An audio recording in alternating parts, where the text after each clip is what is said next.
All right, hello everyone, and thank you for tuning in once again to the Black Box Podcast, BBOR Black Box Online Radio. I did one previous upload on the announcement of the candidacy for presidency of Andrew Yang, a businessman who is running for president on the Democratic ticket. He is going to try and seek the Democratic nomination and challenge Donald Trump for the 2020 presidency.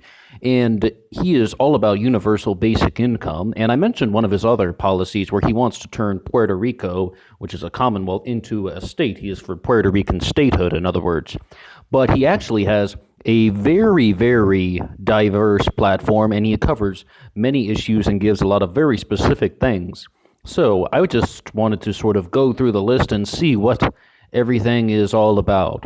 First of all, on healthcare, he is for Medicare for all, which isn't really a big surprise, and most of the Democrats are going to be talking about Medicare for all, and either that or something similar. And going to his list on the Second Amendment, he writes, responsible gun owners should enjoy the right to bear arms, subject to licensing and education requirements.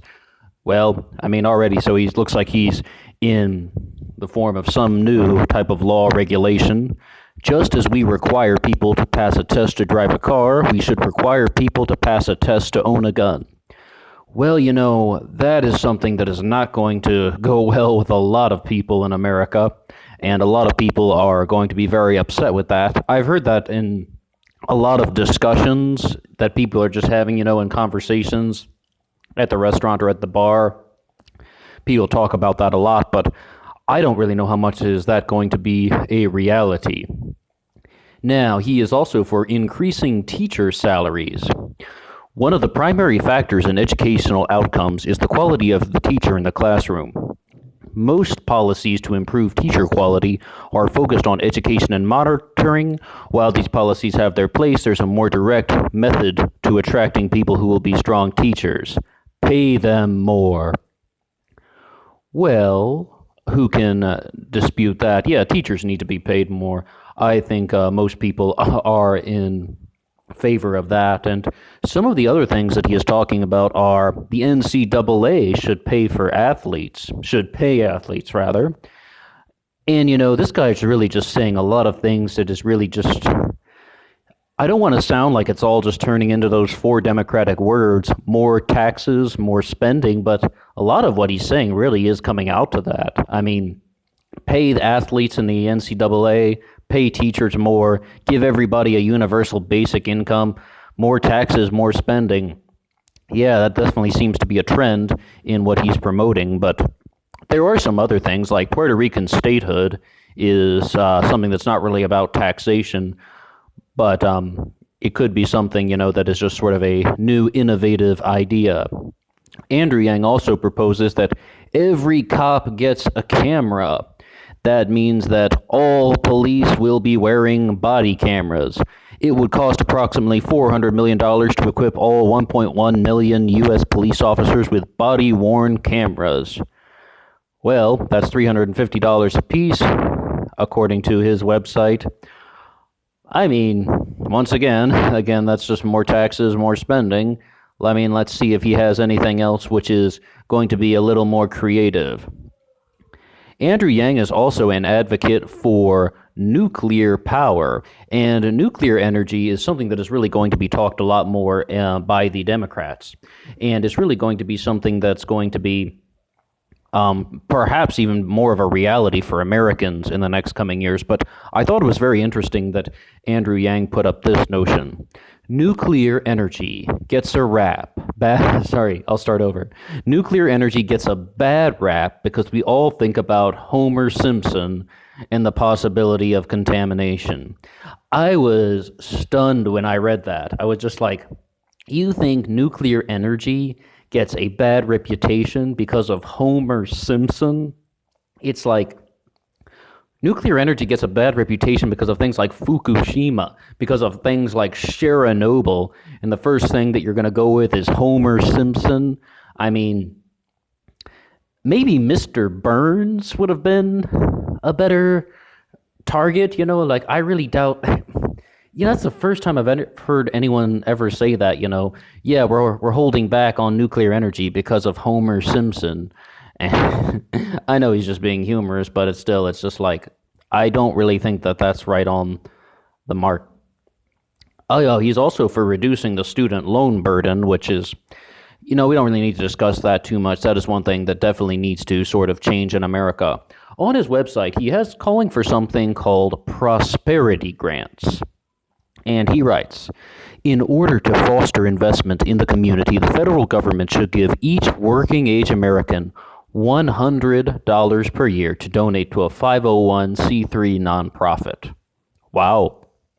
This would funnel approximately $20 billion to nonprofits, and it can easily be paid for by reducing tax credit for itemized donations to a maximum of 22% with a floor of $500 for itemized deductions. Well, he's saying very clearly in this one that he wants to give people, $100 per year that they can donate to charity, and he wants to change the law so that it would actually be going to the charities and people wouldn't deal with the tax credit for itemized donations. It's innovative. It's innovative. I mean, I'm not an expert on that, so I can't tell you exactly that would work, but that is not a more taxes thing. If anything, he just wants to restructure the law in a way that he feels would be a better choice. On to the more interesting things. We've had a lot of discussions from fake news for, for say maybe the president or something made a comment once or twice. But Andrew Yang has actually devoted an entire portion of his website to fake news and what he calls news and information. And what he wants to do is to say that fake news is a rampant problem. Online media market incentives reward clickbait and controversy, even as our social media feeds send us more and more outrageous stories to incite a reaction.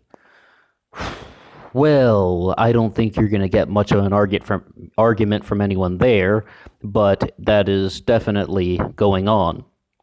He continues, we need a robust free press and exchange of information, but we need to face the reality that fake news and misinformation spread via social media threatens to undermine our democracy and make it impossible for citizens to make informed decisions on a set of facts. So, how to solve this problem? He writes that he wants to have a set of disincentives to publish inflammatory information that are weak or non-existent, and he wants to fake news and misinformation, particularly from foreign actors, threaten to undermine our democracy and ability to make informed decisions. That still doesn't give us his exact one. Here it is. He says that he wants to instate a new office of the News and Information Ombudsman, whose role it will be to investigate complaints of deliberate, persistent, and destructive misinformation. So there will be some restructuring in the FCC, and he will create an entirely new office to deal with fake news. Some people might look at that and be like, yes, yes, yes. But other people might look at that and just be like, hey, dude, that's a fancy way to say more government. And I'm just kind of on the fence about that. I'm seeing the pros and cons of, both sides of it. When you do something like that, it would be nice to just say, hey, let's do this easy, quick solution that's just going to fix everything. But on the other hand, you have to also address the cause.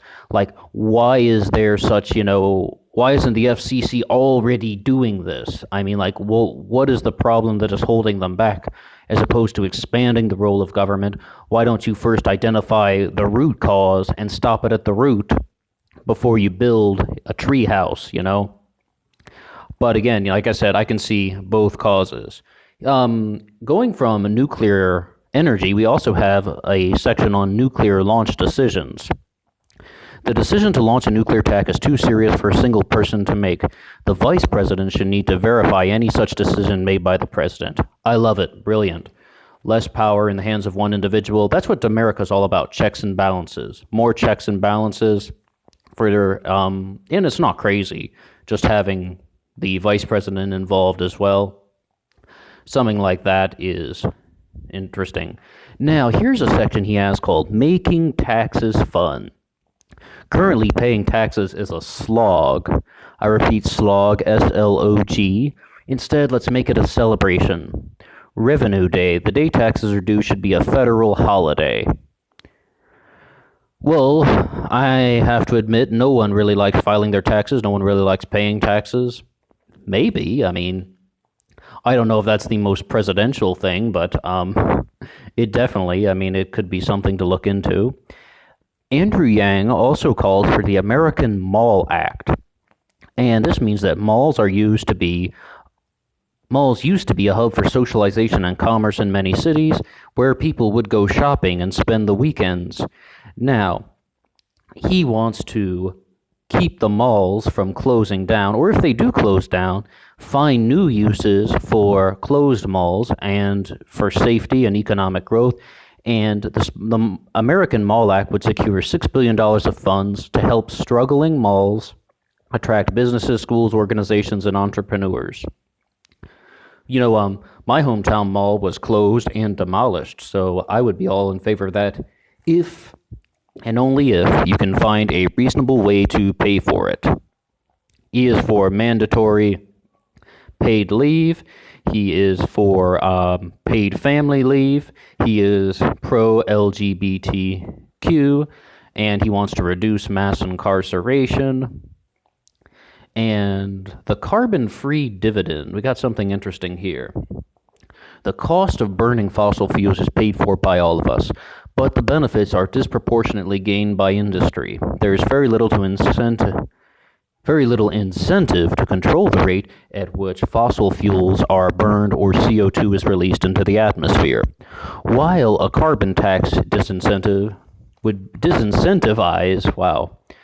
the burning of fossil fuels, the money eater would enter the federal bureaucracy. So he's actually addressing the issue that too much government would be a bad thing on this issue. What he says instead is we need to have companies internalize the cost of carbon emissions to provide incentives for them to innovate, invest in cleaner technologies. Yeah, but, it's like we'll believe that when we see it.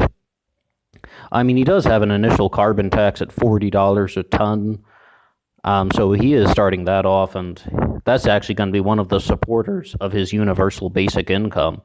So, to wrap up, he has many other things, but Andrew Yang basically has a lot of things that will involve more taxes and more spending, but he also has some very, very innovative ideas, like the thing about making tax day a national holiday, Puerto Rico a state, and, the president and vice president should both make decisions for the nuclear launches, and paying the NCAA athletes. I mean, those things aren't necessarily about, more government. They're sort of just about coming up with new and creative ideas, which I'm all for. But after everything discussed here in this little upload, what do you think? Is there something that you think is absolutely disgusting and repulsive, or is there one thing that he's talked about that you really like? And once again, I covered his main plan of universal basic income in my first upload on him, so I didn't talk about that in this one. But if you have any comments at all, please leave them in the discussion box below, the comment section below, rather. Comment section, yeah. And you have a good day.